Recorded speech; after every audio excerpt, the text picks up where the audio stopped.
What's up mga idol? Welcome ulit sa panibagong video. Sa video na to, i-unbox natin ito affordable na bagsak presyo na smartphone ni Vivo, ang Vivo Y05. Tara, pag-usapan natin.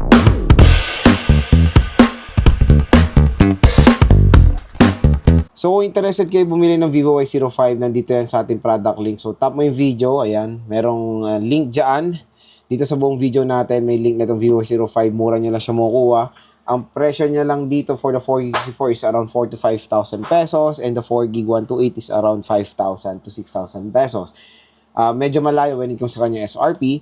Ang SRP kasi na itong 4GB is around 6,000 pesos and the 4GB 128 is around 7,000 pesos. So ito syempre yung successor dun sa very popular din na Vivo Y04. At ito yung color na available natin dito. Meron tayong green, blue, ewan ko anong kulay mga yan. Ang pinili nating color is yung color blue and this is a 4GB, 64GB of internal storage.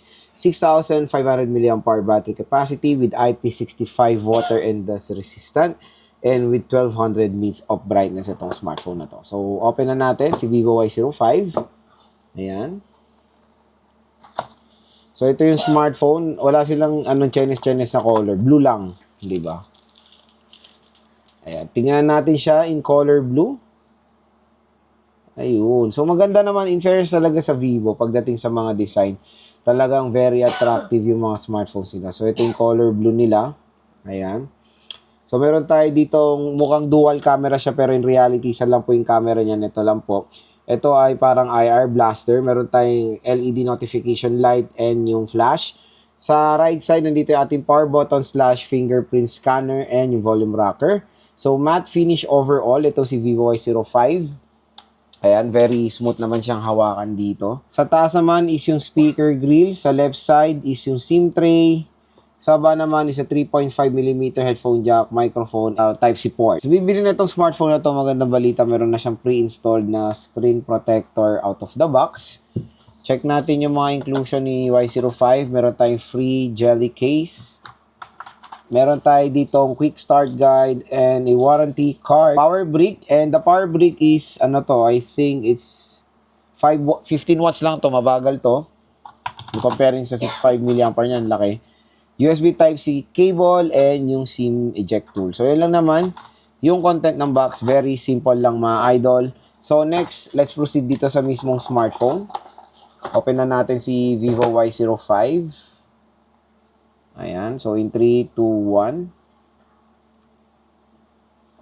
Ayan. Vivo, powered by Android. Kabit natin si jelly case. Oh, di ba ang ganda? So, lagay nyo muna to si jelly case as a temporary case. Kasi hindi siya pwedeng pang-permanent kasi naninilaw to. So, setup ko muna to. Balik ako kayo. So, yan mga idol, na setup na natin si Vivo Y05. So, in fairness for the need of brightness, ito talaga yung isang napansin kong maganda dito sa smartphone na to. Napakaliwanag niya. Ayan, no? Sobrang solid nung brightness niya. And ito po yung bago ngayon na software ni Vivo, which is yung Origin OS. So, hindi na siya FunTouch OS. Ayan, Origin OS 6 with 4GB of RAM and 64GB of internal storage. 6,500 mAh battery capacity ang i-offer ni Vivo Y05. So, sa brightness or display, it's up to 120Hz refresh rate itong smartphone na to. Hindi natin makita. Masyado maliwanag. Ayan. Napaka-smooth. Sobrang solid. And sa camera niya, itetesting natin yung camera niya. Ayan. So, malinaw naman yung camera ng Vivo Y05. So, sa outdoor, itatry din natin tong smartphone na to. Kaya kung interested kayo bumili na itong si Vivo Y05, dyan lang kayo bibili sa ating product link. Dahil mura nyo lang siya makukuha with a discount pa siya. Linaw, oh. Oh, indoor lang to. Diba?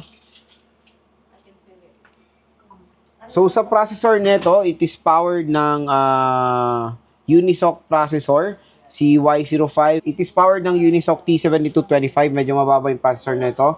For its price, sa sale price medyo ano naman na siya, magiging sulit na siya. 4 gig 64 sa mga nagtatanong loads, okay ba yan? Medyo mababa na talaga 64 GB, especially kahit sa ganitong presyo na 4 to 5,000 pesos. Pero expandable naman ang kanyang storage. Kaya for me, I suggest go for the 120 GB of internal storage. Pero kung tight na tight ang budget nyo, yung 64 GB, meron namang mga ibang ways para makatipid ng, maka-expand ng storage tulad na lang ng memory card niya. Pero again, yung memory card is just for photos, videos, and files. Tapos mga applications or games talagang sa internal storage. Doon nyo na lang maximize yung internal storage nyo for application and games. Tapos kung mag-store kayo ng mga photos, videos, at iba't iba pa, doon na lang sa memory card niya. And sa battery, it is powered nga ng 6500 mAh battery capacity. Sa screen is 6.74 inches, IPS LCD display with a resolution of HD plus 720p at naka 120Hz screen refresh rate po. Itong si Vivo Y05. It is protected ng IP65 water and dust resistant. Pero in fairness, for its ergonomics, malaki battery capacity niya pero ang gaan at manipis din naman kahit papano itong smartphone na to. Kaya yun mga idol, kung gusto nyo ito makuha ng bagsak presyo, dyan lang kayo bibili sa ating product link. Mura lang nyo makukuha ang Vivo Y05.